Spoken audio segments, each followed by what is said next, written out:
Hi there, welcome at IFA 2019. We're presenting some nice tools today to equip your desk with.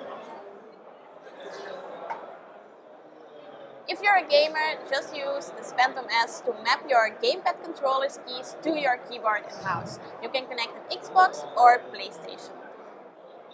If you want to go for live streaming, this neat tool can allow you to convert an HDMI camera to a USB-C computer or laptop to add a secondary camera to your setup.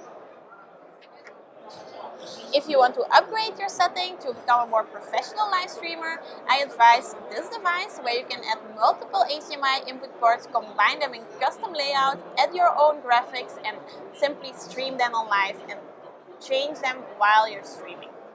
There you go. If you're organizing an event and you want to distribute your gameplay to multiple displays, use this 4K HDR splitter and you can add up to 4 extra screens. If you want to know more, visit our website aten.com/IFA 2019 and we hope to see you next year as well at IFA 2020. Bye bye!